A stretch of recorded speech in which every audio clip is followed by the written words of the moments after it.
4.19 재보선 이제 한 달 앞으로 다가왔습니다. 이번 선거는 여야가 새 지도부 출범 이후 처음으로 갖는 진검 승부로 앞으로의 전국 주도권이 걸려 있어서 그 결과가 주목되는데요. 주요 관전 포인트 그리고 쟁점들 살펴보겠습니다.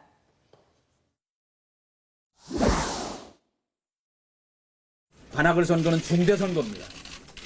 이대로가 좋다는 기득권 정치 세력과 이대로는 안 된다는 국민 간의 한판 대결입니다. 저는 저를 도구로 내놓겠습니다.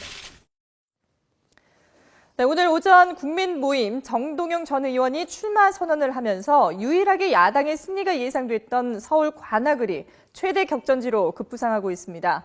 서울의 호남으로 불리는 관악을은 지난 27년 동안 여당 의원이 당선된 적이 없을 정도로 전통적인 야당 강세 지역인데요. 기득권 정치 세력과의 승부를 내건 정동영 전 의원의 출마 선언으로 결과는 예측할 수 없게 됐습니다. 야당은 표가 분산되면서 힘겨운 선거전을 치를 것으로 보이는데요. 이상규 전 통진당 의원 등 모두 7명이 출마 의사를 밝힌 서울 관악을을 비롯해서 김미희 전 통진당 의원이 예비 후보로 등록한 경기 성남 중원도 표가 분산될 위험이 있습니다. 특히 무소속으로 출마한 천정배 전 의원이 광주 서구을에서 돌풍을 일으킬 수 있어서 야당은 악재를 그리고 여당은 호재를 만난 상황입니다.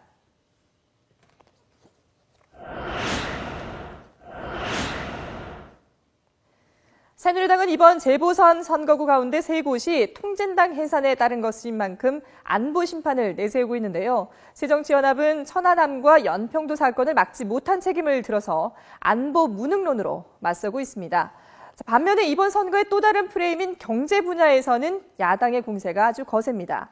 경제 심판을 내세운 새정치연합은 정부와 여당의 경제 실패의 책임을 묻고 대한정당으로서 국민 지갑 지키기에 앞장서겠다는 프레임을 걸고 있습니다. 반면에 경제 살리기를 내세운 새누리당은 경제 활성화 법안의 처리를 미루는 야당의 발목 잡기를 거론하면서 지역 일꾼론으로 맞서고 있는데요. 치열한 안보와 경제 프레임 전쟁에서 어느 쪽이 승리할지 예측이 어려운 상황입니다.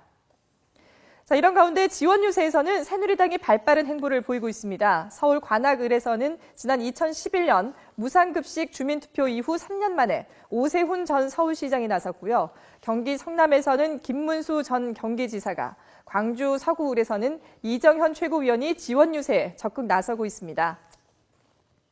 새누리당은 지난 재보선에서 세월호 참사 여파에도 불구하고 11대 4로 압승을 거둔 바 있죠. 이런 여세를 몰아서 올해도 2연승을 노리고 있습니다. 이번 재보선은 선거구 4곳 가운데 3곳에서 승리할 경우 승패가 갈리게 되는데요. 안보와 경제를 심판대에 올린 여야, 어느 쪽에 국민이 화답할지 앞으로 한 달의 재보선 레이스에 이목이 집중되고 있습니다.